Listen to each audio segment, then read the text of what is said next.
ना लास्ट बार जो हम डिस्कस कर रहे थे that was the table with constraint. अब 5 कंस्ट्रेंट्स यहाँ पे जो लिस्ट है मैंने वो आपको बता दी थी, जितने कंस्ट्रेंट्स है हमारे पास में उसमें से फर्स्ट 4 को यूज करके हम वर्किंग इम्प्लीमेंट कर रहे थे। तो यहाँ पर मैंने वो टेबल क्रिएट भी कर ली। देखिए स्टूडेंट नाम का टेबल मैंने क्रिएट किया था जहाँ पे आईडी, नेम, एज, जेंडर और सिटी, ये 5 कॉलम्स मैंने सेट किए थे। आईडी का टाइप इंट, नेम का टाइप वेयर केयर, एज का टाइप इंट, जेंडर का अगेन वेयर केयर और सिटी का भी वेयर। ये सारे टाइप हमने सेट किए थे और कंस्ट्रेंट्स भी मैंने यहाँ पे आपको बता दिए थे। आईडी के साथ में unique and not null, name के साथ में भी नॉट नल, एज के साथ में मैंने यहाँ पे चेक कंस्ट्रेंट को काम में लिया था जिसकी एज ग्रेटर या इक्वल टू 17 है, सिर्फ वही अलाउड है, बाकी लोग अलाउड नहीं है। Then gender is not null and यहाँ पे सिटी जो है उसे मैंने डिफॉल्ट अजमेर सेट किया था। अब जब हम इस प्रोग्राम को इस क्वेरी को एग्जीक्यूट कर रहे थे तो हमारे पास में एक एरर आ रही थी। तो किसी भी तरीके की वर्किंग अगर हमें इम्प्लीमेंट करनी है, सबसे पहले आपको XAMPP कंट्रोल पैनल को ओपन करना है और अपाचे और MySQL की सर्विसेज को स्टार्ट करना है। उसके बाद आपको ब्राउजर ओपन करके लोकल होस्ट टाइप करना है, देन php my admin, और उसके बाद जिस भी डेटाबेस पे आपको वर्किंग इम्प्लीमेंट करनी है वो डेटाबेस को आपको सेलेक्ट कर लेना है। तो यहाँ पे मैंने यूनिवर्सिटी पे क्लिक किया है टू सेलेक्ट द डेटाबेस। अब 2 टेबल्स मैंने यहाँ पे क्रिएट करी थी, एक है कंट्री और एक है स्टूडेंट डेटा। अब हम यहाँ पे थर्ड टेबल क्रिएट कर रहे हैं जो है हमारी table with constraints. I hope सबको यहाँ पे स्क्रीन विजिबल हो रही होगी एंड कमांड भी देख रहे हो। देखिए मैंने आपको कहा था कि अगर हम किसी भी तरीके का स्टेटमेंट में प्रॉब्लम आता है या कुछ सिंटैक्स में हमें गड़बड़ कर दिया है तो यहाँ पे बिल्कुल हमारे पास में एक एरर और क्रॉस का सिंबल आ जाता है। अब ऐसा क्यों हो रहा है? ऐसा इसीलिए हो रहा है क्योंकि यहाँ पे XAMPP का वर्जन जो हम काम में ले रहे हैं वो चेक कंस्ट्रेंट को सपोर्ट नहीं करता है। देखिए यहाँ पे check is a type of the constraint, एक कंस्ट्रेंट है ये भी MySQL के अंदर, लेकिन कुछ वर्जन्स में जो पुराने वर्जन्स है उनमें ये काम करता है और बाकी जो नए वर्जन्स है उनमें ये प्रॉपर्ली काम नहीं करता है। तो अभी के लिए मैं इस चेक पे जो कंडीशंस है उसको अवॉइड कर रही हूँ और देखिए यहाँ पे मेरे पास में जो सारी एरर्स थी वो अब हट चुकी हैं। तो 4 कॉलम्स पे मैंने 4 तरीके के कंस्ट्रेंट्स को अप्लाई किया है। जो एज वाला कंस्ट्रेंट है उसे मैंने यहाँ पे हटा दिया है बिकॉज मेरे इस वर्जन में चेक कंस्ट्रेंट सपोर्ट नहीं कर रहा है। तो यहाँ पर अब सिंपली इस क्वेरी को अगर हमें एग्जीक्यूट करना है तो यहाँ पे गो बटन पे हम क्लिक करेंगे, हमारी क्वेरी जो है वो सक्सेसफुली एग्जीक्यूट हो गई है और स्टूडेंट नाम की टेबल जो है हमारी वो यहाँ पे क्रिएट हो गई। अब इसके अंदर कोई भी डेटा यहाँ पे अवेलेबल नहीं है, इसीलिए यहाँ पे हमारे पास ये ब्लैंक आ रहा है। अब मैं यहाँ पे अलग अलग तरीके से रिकॉर्ड को इंसर्ट करने वाली हूँ। सेम वही प्रोसेस हम फॉलो करने वाले हैं जो हमने मेंशन किया था।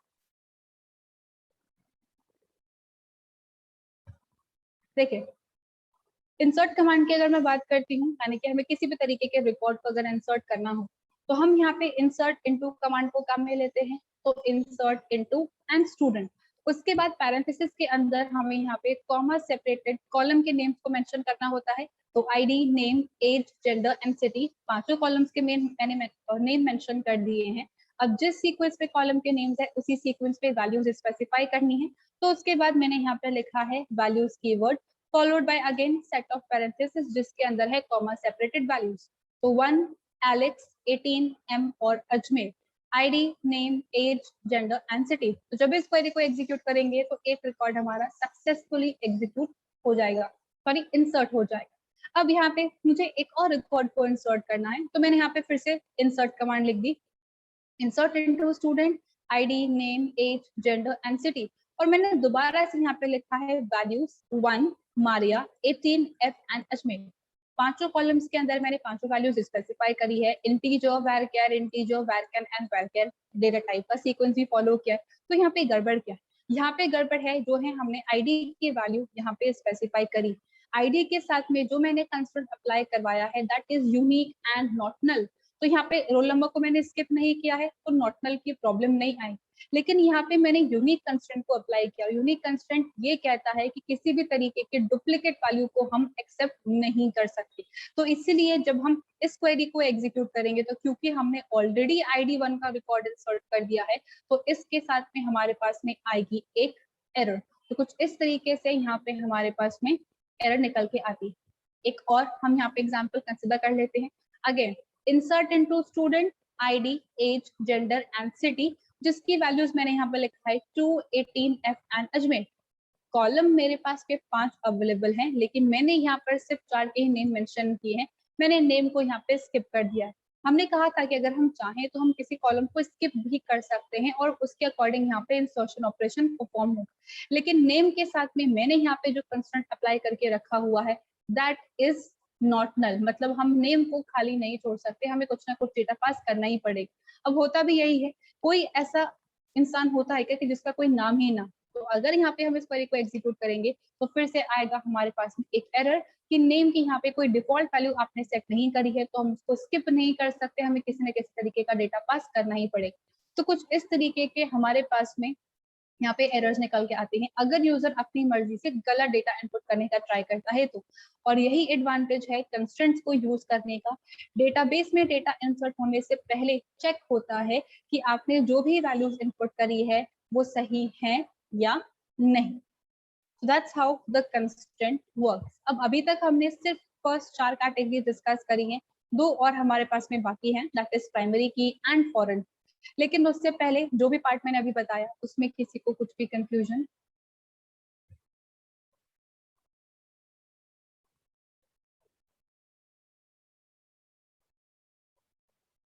Alright, moving on with the next constraint जो कि है हमारे पास में प्राइमरी।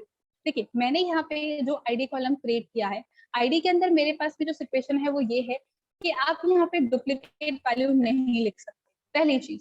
दूसरी चीज की ये खाली नहीं हो सकता, किसी न किसी इंसान को कुछ ना कुछ आईडी हमें प्रोवाइड करवानी ही है, बिना आईडी के हम उसे आइडेंटिफाई कैसे करेंगे। तो अगर हमें यूनिक डेटा चाहिए होता है तो हम यूनिक कंस्ट्रेंट को काम में लेते हैं। अगर हमें यहाँ पे नल वैल्यूज नहीं चाहिए तो हम नॉट नल को यहाँ पे काम में लेते हैं। लेकिन अगर मुझे दोनों को इम्प्लीमेंट करना हो, यूनिक प्लस नॉट नल को मुझे इम्प्लीमेंट करना हो, जैसे कि मैंने स्टूडेंट टेबल के अंदर किया था, तो उन दोनों की वर्किंग को इम्प्लीमेंट करने के लिए हमारे पास में यहाँ पे एक अलग कंस्ट्रेंट क्रिएटेड है जो कहलाता है प्राइमरी की।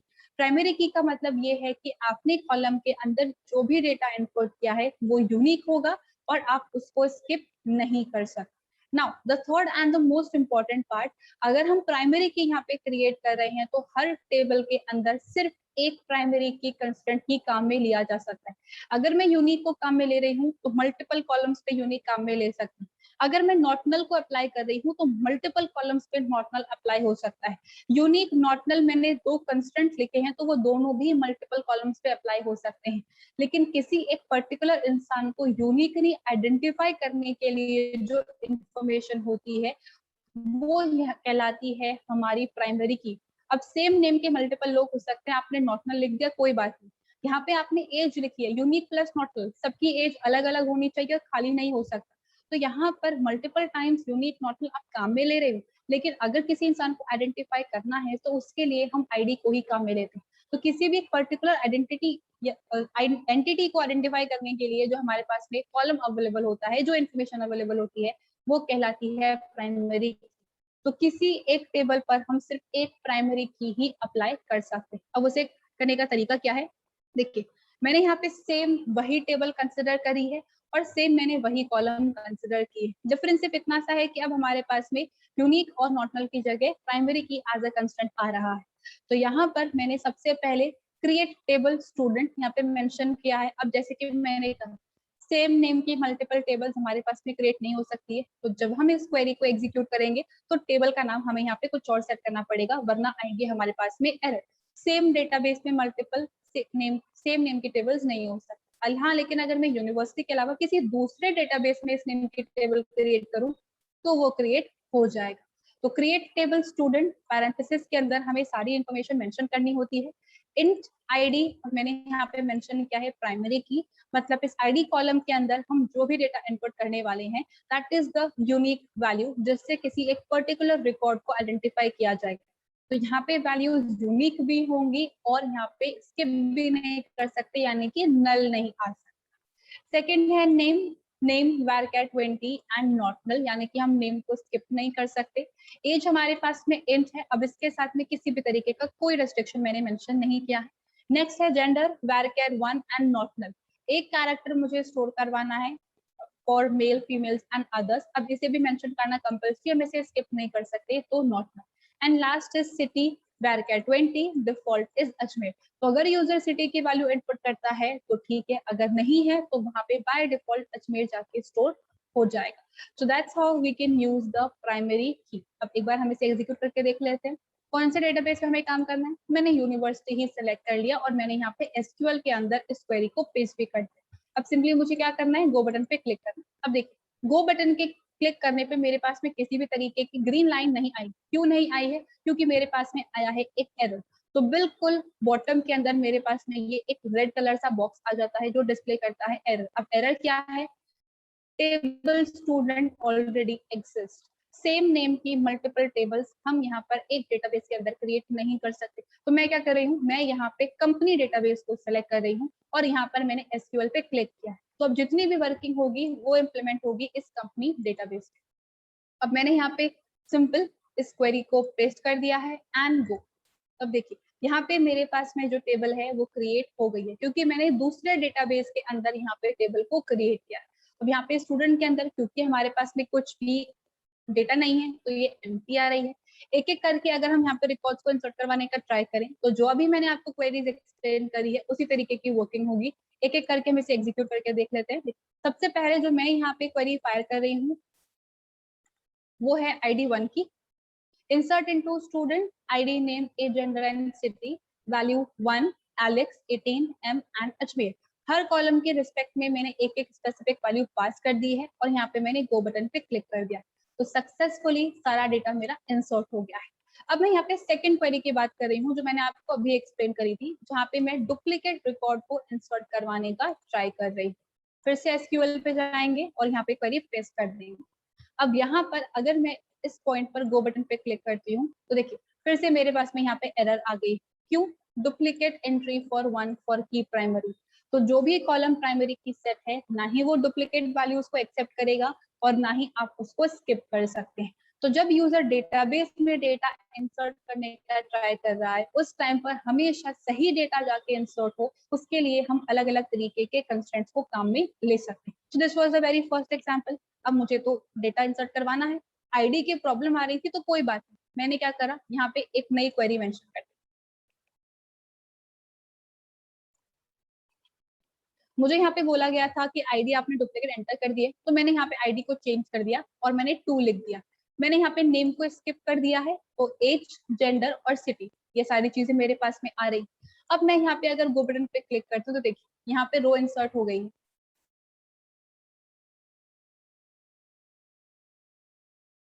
Just a second.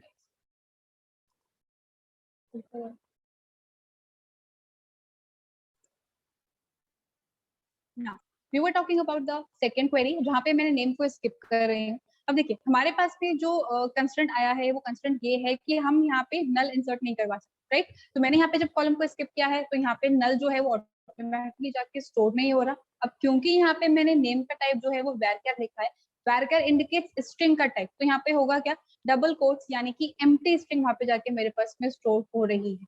तो यहाँ पे कुछ कुछ वर्जन में जो हमारे कंस्टेंट्स है वो अलग तरीके से काम करते हैं, बाकी in most of the cases it works the same. तो नॉट नल का जो कंसेप्ट है आपको वही ध्यान रखना है कि हम कॉलम की वैल्यू को स्किप नहीं कर सकते, उसकी कोई डिफॉल्ट वैल्यू यहाँ पे सेट नहीं। This was the second query. Third query जो मैंने यहाँ पे मेंशन करी है that is insert into student ID, name, age, city. और यहाँ पे मैंने फिर से जो मेंशन किया है that is ID, name, age and city. अब यहाँ पर मैंने जो कॉलम को स्किप किया है दैट इज जेंडर। अब अगेन जेंडर के साथ में मेरे पास में कुछ कंस्टेंट जो है वो यहाँ पे एप्लीकेबल है दैट इज नॉट नल, यानी कि अगर मैं रिकॉर्ड को इंसर्ट करवाते टाइम भी कुछ ना कुछ वैल्यू को स्किप करूंगी जेंडर के रिस्पेक्ट में तो फिर से मेरे पास में यहाँ पे एरर निकल के आई that is the field gender doesn't have a default value. अब यहाँ पे आईडी में प्रॉब्लम आ रही थी, नेम में प्रॉब्लम आ रही थी, जेंडर में प्रॉब्लम आ रही थी, तो मुझे समझ में आ गया कि कुछ ना कुछ गड़बड़ है, आपको सही डेटा टाइप करना ही पड़ेगा। तो मैंने यहाँ पे फिर से आईडी नंबर 2 का रिकॉर्ड को इंसर्ट करने का ट्राई किया है with all the proper correct values. तो values 2, Jiya, 18, F and Ajmer. 2 जाएगा आईडी के अंदर, जिया नेम के अंदर, 18 एज के अंदर, एफ जेंडर के अंदर एंड अजमेर के अंदर city. That's how this record is working for us.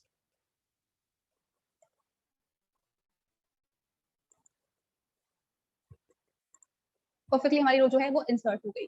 Now moving to the next part. Insert into student ID, name, age, gender, values 3, CR 19 and F. अब यहाँ पर मैंने आउट ऑफ द 5 कॉलम्स सिर्फ 4 columns mention किए हैं। मैंने यहाँ पे सिटी जो है उसको स्किप कर दिया है। सिटी के साथ में जो कंस्टेंट मैंने मेंशन किया है दैट इज डिफॉल्ट। तो अगर हम यहाँ पे वैल्यू पास करते हैं तो ठीक है, अगर वैल्यू पास नहीं करते हैं तो क्या होगा, अजमेर जो है वो ऑटोमेटिकली वहां जाके स्टोर हो जाएगा। So that's how the default parameter work.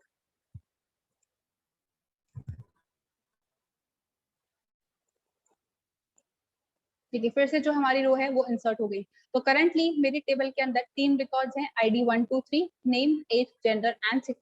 तो कुछ इस तरीके से जब हम डेटा को इंसर्ट करवा रहे हैं तो अलग अलग तरीके के कंस्ट्रेंट्स को यूज कर हम रिस्ट्रिक्शंस इंप्लीमेंट कर सकते हैं। तो जब हम डेटा को इंसर्ट करेंगे तो हमारे पास में अलग अलग तरीके की एरर्स जो है वो देखने को मिल सकती है।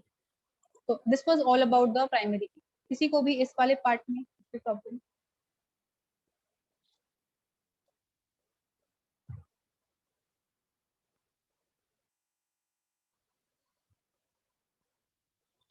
Okay, moving to the next part, that is the foreign key. This is the last constraint. देखिए, हम यहाँ पे अगर फॉरेन की बात करते हैं तो फॉरेन की हमारे पास में एक ऐसे तरीके का कंस्ट्रेंट होता है जो दो टेबल्स को आपस में कनेक्ट करने का काम करता है। देखिए, अभी जो मैंने यहाँ पे टेबल क्रिएट करी है स्टूडेंट, स्टूडेंट के अंदर मैंने 5 कॉलम्स लिखे हैं, ID, name, age, gender and city. अब स्टूडेंट की एक इंफॉर्मेशन जो है यानी कि कंप्लीट इंफॉर्मेशन जो है वो तो मुझे एक टेबल में स्टोर करना पड़ेगा। लेकिन अगर मैं सिटी की बात करती हूँ तो मैंने करंटली यहाँ पे सिर्फ सिटी का नाम स्टोर किया है, लेकिन होता क्या है, पूरे एड्रेस का कॉलम होता है जहाँ पे हम हाउस नंबर, हम लोग कौन सी लोकेलिटी में रहते हैं, नियर लैंडमार्क कौन सा है, हमारा सिटी क्या है, हमारा स्टेट क्या है, विद पिन नंबर, पूरा एड्रेस हम लोग वहाँ पे मेंशन करते हैं। अब अभी मेरे पास में 3 स्टूडेंट्स है तो कोई प्रॉब्लम नहीं है, लेकिन एक पॉइंट पर ये जो 3 स्टूडेंट है ये 30 भी होंगे, 300 भी होंगे और 3000 भी होंगे। तो जैसे जैसे हमारे टेबल के अंदर डेटा इंक्रीज होता जाता है वैसे वैसे जब हम टेबल पे सर्च ऑपरेशन परफॉर्म करते हैं कि मुझे इतना डेटा निकाल के ला के दो, तो क्योंकि डेटा बहुत सारा होता है तो प्रोसेसिंग करने में टाइम लगता है, क्योंकि उस टेबल के अंदर डेटा बहुत ज्यादा है। तो हमारे पास में इस तरीके की प्रॉब्लम नहीं आए, डेटा की डुप्लीकेसी नहीं हो और टाइम नहीं हो, लोड करने में बहुत ज्यादा टाइम कंज्यूम नहीं, तो हम क्या करते हैं, टेबल को अलग अलग पार्ट्स के अंदर डिवाइड कर देते हैं। लाइक फॉर एग्जाम्पल, मैंने यहाँ पे एक सिटी टेबल क्रिएट करी है और मैंने एक यहाँ पे स्टूडेंट टेबल क्रिएट करी। सिटी के अंदर 2 कॉलम्स हैं, सीआईडी एंड सी नेम। तो यहाँ पे सारी सिटीज के नेम आ रहे हैं, अजमेर, ब्यावर, किशनगढ़, और भी है लाइक नसीराबाद, पुष्कर, विजयनगर, और भी नेम्स हो सकते हैं। और हर एक सिटी के नेम के साथ में मैंने कुछ एक स्पेसिफिक आईडी जो है वो एसोसिएट करवा दी, 1 2 3 4 and so on. Same goes for students as well. Student के नेम है, उनका एज है, और यहाँ पे एक आईडी वो स्टूडेंट की है, और जो फोर्थ कॉलम जो मैंने यहाँ पे क्रिएट किया है that is C I D. अब यहाँ पर ये सी आई डी कैसे काम कर रहा है, इस कंसेप्ट को आप ध्यान से सुनिएगा। देखिए, एक टेबल के अंदर यहाँ पर अगर मुझे किसी भी तरीके की कॉलम को अगर प्राइमरी की सेट करना होता है तो हम कॉलम को प्राइमरी की सिर्फ तभी सेट कर सकते हैं जब वहाँ पे किसी भी तरीके की डुप्लीकेट वैल्यू आने का चांस ना हो। तो सिमिलरली अगर मैं यहाँ पे सिटी नेम पे सपोज प्राइमरी की अप्लाई कर रही होती नॉर्मल स्टूडेंट टेबल के अंदर, तो अजमेर मल्टीपल टाइम्स आ रहा है और प्राइमरी के कहता है डुप्लीकेट वैल्यू नहीं होनी चाहिए। तो हमेशा प्राइमरी की हम उस कॉलम पे सेट करते हैं जहाँ पे हमेशा यूनिक वैल्यूज रहती है। तो इस सिटी टेबल के अंदर जो मेरा सीआईडी है इसमें सारी वैल्यूज यूनिक आ रही हैं, इसलिए मैंने यहाँ पे इस सीआईडी को प्राइमरी की सेट किया। सेम गोज फॉर हियर, जो मेरे पास में ये स्टूडेंट टेबल है यहाँ पे नाम रिपीट हो रहे हैं, देखिए राम 2 बार रिपीट हो रहा है, एज भी 2 बार रिपीट हो रही है, तो इसीलिए आईडी जो है वो यहाँ पे प्राइमरी की। अब यहाँ पर ये सारी स्टूडेंट्स की इन्फॉर्मेशन तो ठीक है, प्राइमरी की वगैरह सब ठीक, प्रॉब्लम कहाँ रही थी, सिटी के नेम के अंदर। सिटी का नेम या पूरे एड्रेस की वजह से टेबल में बहुत सारा डेटा आके इकट्ठा हो गया। तो मैंने क्या किया है, यहाँ पे दूसरे टेबल का जो कॉलम है उसकी वैल्यूज को यहाँ पे काम में लिया है, यानी कि मैंने हर एक सिटीज के साथ में जो कोड एसोसिएट करवा रखा है, जो आईडीज मैंने एसोसिएट करवा रखी है, उन आईडीज को यूज करके मैं यहाँ पे स्पेसिफिकेशन प्रोवाइड करवा रही हूँ। मतलब क्या है, देखिए रोल नंबर 1 जो है उसका सीआईडी है 1। अब सिटी टेबल में सीआईडी 1 किसका है, अजमेर का, यानी कि राम कहाँ का स्टूडेंट है, वो अजमेर से आता है। सेकंड श्याम स्टूडेंट है जिसकी सीआईडी है 2। अब यहाँ पे सीआईडी में 2 आईडी किसकी है, ब्यावर की, यानी कि जो श्याम नाम का स्टूडेंट है वो ब्यावर से हमारे कॉलेज के अंदर आ रहा है। थर्ड स्टूडेंट है सिया जिसकी आईडी है 1। अब यहाँ पे आईडी 1 किसकी है, अजमेर की, तो यहाँ पे यानी कि जो सिया है वो अजमेर से आ रही।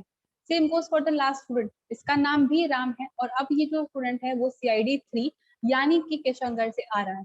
तो अब यहाँ पे क्योंकि मैंने 1 2 3 4 या 10 तक की वैल्यूज को स्टोर करवाया है, तो यहाँ पे हमारे पास में कम स्पेस ऑक्यूपाई होगी। कम स्पेस क्यों ऑक्यूपाई होगी? देखिए इंटीजर की अगर मैं बात कर रही हूँ और मैंने यहाँ पे साइज में दिया है 1, मतलब हम एक डिजिट तक का डेटा स्टोर कर सकते हैं। लेकिन अगर मैं यहाँ पर कैर, वैरकैर या टाइनी टेक्स्ट अगर काम में ले लूँ, तो जितने कैरेक्टर्स मेरे पास में आ रहे हैं वो सारे मेमोरी के अंदर आके स्टोर होंगे। अब यहाँ पे अजमेर तो चलिए सिर्फ 5 कैरेक्टर्स का ही है, ब्यावर सिर्फ 6 का है, किशनगढ़ में एटलीस्ट 9-10 कैरेक्टर्स होंगे। ये 3 स्टूडेंट्स के लिए है। ऐसे ही 3000 स्टूडेंट्स के लिए बार बार ये नेम्स हम जब असाइन करवाएंगे, स्टोर करवाएंगे, तो बहुत सारा डेटा हो जाएगा। इसीलिए जो रिपीटेटिव इंफॉर्मेशन होती है हम क्या करते हैं, उसको पिक कर उसकी एक नई टेबल बना देते हैं। तो वो कहलाती है, आपने आई गेस नॉर्मलाइजेशन पढ़ा हुआ है, कैसे हम टेबल्स को डिवाइड करते हैं, ये सारा पार्ट आपने पढ़ा हुआ है। तो यहाँ पे क्योंकि सिटी के नेम्स बार बार रिपीट हो रहे थे, इसलिए मैंने उठाकर उसको एक नया टेबल बना दिया। लेकिन मुझे एड्रेस तो इन्फॉर्मेशन तो स्टोर करवाना ही है, एड्रेस मुझे स्टोर करवाना ही है। तो हम क्या कर सकते हैं, instead of writing all the names, हम इसके साथ में एक आईडी असाइन करवा सकते हैं।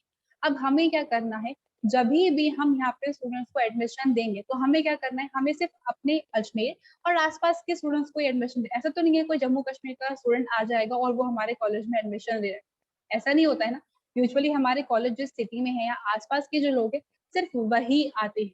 तो जो जो सिटीज मैं अलाउ कर रही हूँ, मैंने उन सबका नाम और उनकी आईडीज यहाँ पे मेंशन कर दी। अब इन आईडीज, इस टेबल के अंदर जो आईडीज प्रेजेंट है, सिर्फ वही आईडी इस स्टूडेंट टेबल के अंदर अलाउड होगी। तो हुआ क्या है, मैंने यहाँ पे इस स्टूडेंट टेबल को और इस सिटी टेबल को एक दूसरे से कनेक्ट कर दिया है on the basis of city ID.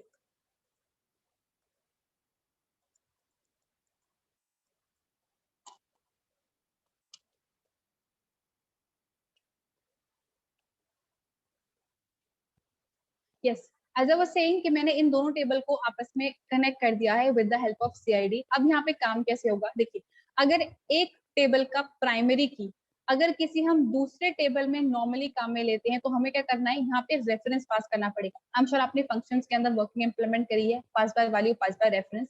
जो चेंजेस मैं इंप्लीमेंट कर रही हूँ वो मेरे फंक्शन के अंदर वेरिएबल से भी इफेक्ट रहने चाहिए, वो पास बाय रेफरेंस कहलाता है। तो मुझे यहाँ पे क्या काम करना है, जो भी मैंने आईडी सेट करी है उन आईडीज को ही मुझे इस स्टूडेंट टेबल के अंदर काम में लेना है। तो यहाँ पे एक टेबल के अंदर जो वैल्यूज है उसी के बेसिस पे मेरा ये कॉलम फिल होने वाला है। तो यहाँ पर जो ये CID कॉलम मैंने क्रिएट किया, ये क्या कर रहा है, ये कंप्लीटली रेफर कर रहा है इस CID। तो जब किसी एक टेबल की प्राइमरी की हम किसी दूसरे टेबल के अंदर काम में ले लेते हैं, ताकि दो टेबल्स के बीच में रिलेशनशिप एस्टैब्लिश हो सके, लिंकिंग एस्टैब्लिश हो जाए, तो वो कॉलम जो है वो कहलाता है हमारा फॉरेन की। तो दो टेबल्स को आपस में लिंक करने के लिए हम फॉरेन की को काम में लेते हैं। अभी फॉरेन की क्या कर रहा होगा, इस सिटी टेबल के इस कॉलम को पॉइंट करने का काम कर रहा होगा। तो अगर हम यहाँ पे 1 2 3 के अलावा कोई और डेटा इनपुट करते हैं, 6 7 8 9 10 इनपुट करते हैं, अब वो तो इस कॉलम में एग्जिस्ट ही नहीं करता, यानी कि ऐसा कोई रिकॉर्ड यहाँ पे एग्जिस्ट नहीं करता। तो उस केस में हमारे पास में आएगी एक एरर, मतलब हम एक ऐसे स्टूडेंट की इन्फॉर्मेशन को शो करवाने का ट्राई कर रहे हैं जो हमारे स्टेट के बाहर का है। So that's how two tables work in a proper manner. अब यहाँ पर किसी भी टेबल के कॉलम को अगर हमें फ्यूचर में फॉरेन की के तौर पे ट्रीट करवाना है, तो सबसे पहले उस टेबल को एग्जिस्ट करवाना कंपलसरी है। मैं स्टूडेंट टेबल को पहले क्रिएट कर दूं और मैं रेफरेंस में पास कर रही हूँ CID, तो यहाँ पे आपने वेरिएबल क्रिएट नहीं किया लेकिन आप उसको यूज में ले रहे हो, तो एरर आती है ना। तो सिमिलरली मेरा ये CID टेबल जो कॉलम है वो तो एग्जिस्टेंस में नहीं आया और आप उसका नेम यहाँ पे मेंशन कर रहे हो, तो यहाँ पे हमारे पास में एरर आती है। तो जो भी हमारी मेन टेबल होती है जिसपे दूसरी टेबल डिपेंडेंट है, ये मेन टेबल कहलाती है हमारी पेरेंट टेबल। और जिस जो हमारी मेन टेबल पे डिपेंड कर रही है वो कहलाती है हमारी चाइल्ड टेबल। तो city is parent and student is child. तो यहाँ पे पहले सिटी टेबल एग्जिस्टेंस में आएगी, उसके बाद स्टूडेंट टेबल एग्जिस्टेंस में आएगी। तो अब सिटी टेबल को क्रिएट करने के लिए जो मैंने क्वेरी लिखी है, same as before, create table city CID int primary key cname varchar 50 and not null। तो यहाँ पे मेरे पास में एक टेबल क्रिएट होगी जिसके अंदर दो कॉलम्स है, और यहाँ पर मेरे पास में नॉट नल वाला पार्ट है, तो किसी भी आईडी के साथ में हम ब्लैंक नहीं छोड़ पाएंगे, कुछ ना कुछ सिटी हमें एसोसिएट करवानी हो। नेक्स्ट है हमारे पास में क्रिएट टेबल स्टूडेंट 1। स्टूडेंट नाम की टेबल मैंने दोनों डेटाबेसेस के अंदर क्रिएट कर ली, तो अगर मैं दोबारा से ये क्वेरी फायर करूंगी तो आएगी मेरे पास में एक एरर, तो इसीलिए मैंने यहाँ पे लिखा है स्टूडेंट अंडरस्कोर 1। अब इस टेबल के अंदर मुझे क्या करना है, अगेन कुछ कॉलम्स मुझे क्रिएट करने हैं, तो मैंने यहाँ पे लिख दिया है आईडी, नेम एंड एज। सिर्फ 3 कॉलम्स को मैं यहाँ पे स्टोर करवा रही, तो ID int primary key, name varchar 20 not null and age is int. अब स्टूडेंट का प्राइमरी की है आईडी और सिटी का प्राइमरी की है सीआईडी। इस सीआईडी पे मेरे पास में जो लास्ट कॉलम है वो डिपेंडेंट, तो मैं यहाँ पे इस कॉलम का नाम भी सीआईडी ही सेट कर रही हूँ। अगर आप चाहो तो आप इस कॉलम का नाम कुछ और सेट कर सकते हो, बस इस कॉलम के अंदर जो वैल्यूज होंगी वो मेरी सिटी टेबल पे डिपेंडेंट होंगी, लेकिन मैंने यहाँ पे कॉमन नाम ही लिखा है ताकि कनेक्ट जो रिलेशनशिप है हमें पूरा क्लियरली समझ आ जाए कि किस तरीके से डेटा कनेक्ट हो रहा है। सीआईडी जिसकी वैल्यू मैंने यहाँ पे इंट सेट करी है। अब एक टेबल का डेटा अगर दूसरी टेबल को पॉइंट कर रहा है, यानी कि मुझे फॉरेन की क्रिएट करवानी, तो उसके लिए हम यहाँ पर रेफरेंसेस कीवर्ड को काम में लेते हैं। तो जो कॉलम हमने क्रिएट किया है उसका नाम क्या है, उसका डेटा टाइप क्या है और वो किसे पॉइंट कर रहा है, वो पॉइंट कर रहा है सिटी टेबल के अंदर जो सीआईडी कॉलम है उसको, राइट। इसी तरीके से यहाँ पे वर्किंग इंप्लीमेंट हो रही है, तो हमें क्या करना है, रेफरेंसेस कीवर्ड के बाद सबसे पहले टेबल का नाम लिखना है और फिर पैरेंथेसिस के अंदर लिखना है हमें हमारे कॉलम का नाम। तो इस स्टूडेंट टेबल के अंदर जो हमारे पास में सीआईडी कॉलम क्रिएट होगा वो अल्टीमेटली किस पे डिपेंडेंट होगा, सिटी टेबल की सीआईडी कॉलम पे। तो कुछ इस तरीके से जो फॉरेन की है आप उसे क्रिएट कर सकते हैं, and that's how the foreign key and the primary key works. So with this part जो हमारा कंस्टेंट वाला टॉपिक है वो ओवर हो गया है। किसी को भी इस पार्ट में कुछ भी confusion?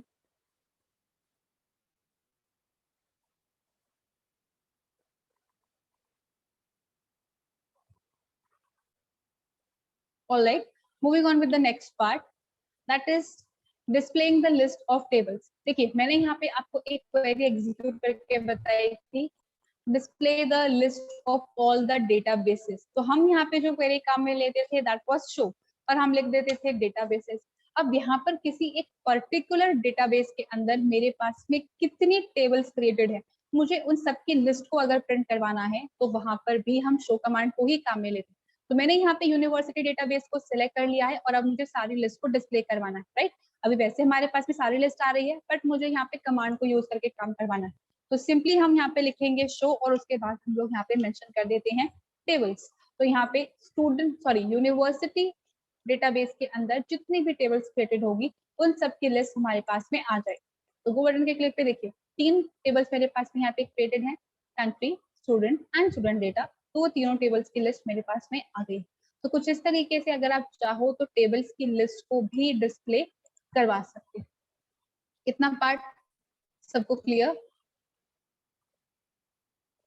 Now moving to the last part and the very first assignment. देखिए टेबल्स को कैसे क्रिएट करना है ये मैंने आप लोगों को अभी एक्सप्लेन कर दिया है। तो यहाँ पर मैं फ्यूचर में जितनी भी वर्किंग इंप्लीमेंट करवाने वाली हूँ, चाहे मुझे डेटा को इंसर्ट करवाना हो, अपडेट करवाना हो, डिलीट करवाना हो या किसी भी तरीके की सर्चिंग ऑपरेशन अगर मुझे परफॉर्म करना है, तो मैं यहाँ पे जो टेबल्स काम में लेने वाली हूँ वो होगा बेसिकली एक एम्प्लॉय की इंफॉर्मेशन। तो कौन सा एम्प्लॉय कौन सा डिपार्टमेंट में काम कर रहा है और किस टाइप की सैलरी उसे मिल रही है, ये सारी इंफॉर्मेशन है मेरे पास में 3 टेबल्स के अंदर। तो वही टेबल मैं आपको क्रिएट करने के लिए दे रही हूँ असाइनमेंट में, ताकि जब आप उस पर वर्किंग इंप्लीमेंट करें तो आपके पास में टेबल ऑलरेडी प्रेजेंट। देखिए आप यहाँ पे ओरेकल भी पढ़ने वाले हैं इन फ्यूचर, और ओरेकल क्या करता है, हमें 3 जो टेबल्स हैं वो पहले से क्रिएट करके प्रोवाइड करवा देता है। तो कुछ भी वर्किंग करनी हो तो हम उन टेबल्स पे कर सकते हैं। लेकिन माई एसक्यूएल में किसी भी तरीके का प्री डिफाइंड टेबल्स हमें प्रोवाइडेड नहीं है जिन पे हम वर्किंग इंप्लीमेंट कर सके। इसलिए पहले हमें डेटाबेस क्रिएट करना होता है, फिर टेबल्स क्रिएट करनी होती है, फिर रिकॉर्ड्स को इंसर्ट करना होता है और फिर उस पर कुछ वर्किंग इंप्लीमेंट करनी होती है। तो यही प्रोसेस आपको भी फॉलो करना है।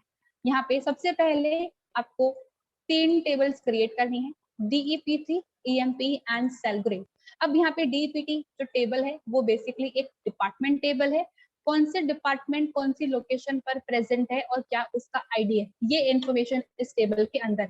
नेक्स्ट है मेरे पास में ईएमपी, हर एक एम्प्लॉय की इंफॉर्मेशन इस टेबल के अंदर स्टोर है। एंड लास्ट है मेरे पास में सैल ग्रेड, जो भी एम्प्लॉयज मेरी कंपनी में काम कर रहे हैं उनको किस तरीके का सैलरी मिल रहा है, कहाँ से कहाँ तक का मिनिमम और मैक्सिमम रेंज है, ये मैंने यहाँ पे स्पेसिफाई करवाया है। अब जो स्ट्रक्चर है वो किस तरीके से काम करेगा मैंने यहाँ पे मेंशन कर दिया है। ठीक है, मैंने यहाँ पे सबसे पहले डिपार्टमेंट टेबल की बात कर रही हूँ। डिपार्टमेंट टेबल के अंदर आपको यहाँ पर 3 जो कॉलम्स है उनको क्रिएट करना है, DPTNO, D name and LOC। Department का नंबर, डिपार्टमेंट का नेम एंड लोकेशन। अब डिपार्टमेंट नंबर जो है इट कैन बी 10, 20, 30, 40 या 100। मैंने कुछ एग्जांपल्स यहाँ पे मेंशन किए हैं। अब क्योंकि मैं सिर्फ 2 डिजिट्स को ही यहाँ पे कंसिडर कर रही हूँ, तो यहाँ पर अगर मैं रिकॉर्ड को इंसर्ट करवाते टाइम 100 मेंशन कर दूंगी तो आएगी मेरे पास में एरर। ऐसा क्यों?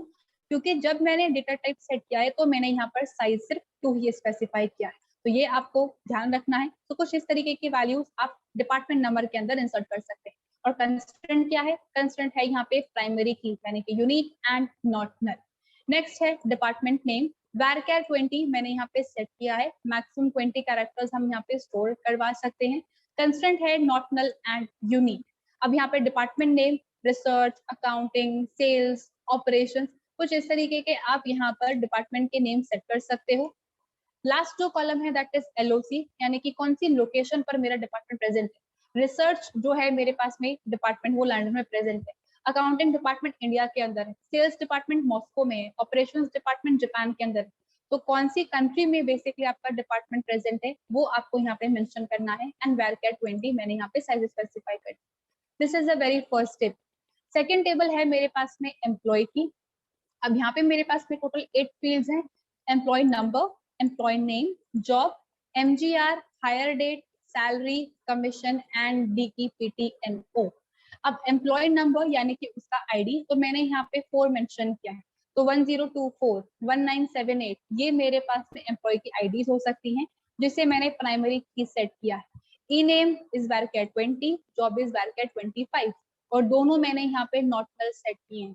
कोई ऐसा एम्प्लॉय नहीं है जिसका कोई नाम ना हो और जिसकी कोई पोजीशन ना हो, तो इसलिए जॉब हमें यहाँ पे मेंशन करना है। अब जॉब क्या क्या हो सकता है?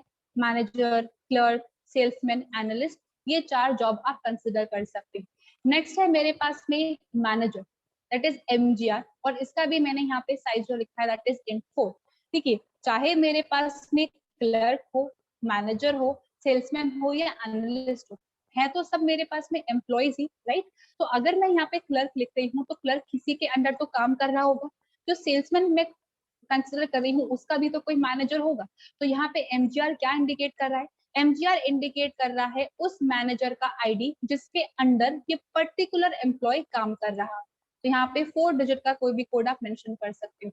हायर डेट, किस दिन इंसान ने हमारी कंपनी को ज्वाइन किया था, तो डेट फॉर्मेट आपको यहाँ पे कंसिडर करना है, जो कि आप स्टार्ट कर सकते हो फ्रॉम 1 जनवरी 2000। आप चाहो तो इससे पहले की भी डेट मेंशन कर सकते हो, बट 1 जनवरी 2000 से हमें यहाँ पे मेंशन करना है, यानी कि जब आप रिकॉर्ड्स को इंसर्ट करोगे तो मेक श्योर कि 2000 से पहले की नहीं। नाउ सैलरी, यहाँ पे मैंने लिखा है int 7, मतलब 7 फिगर्स में हमें सैलरी जो है वो प्रोवाइड करवानी है।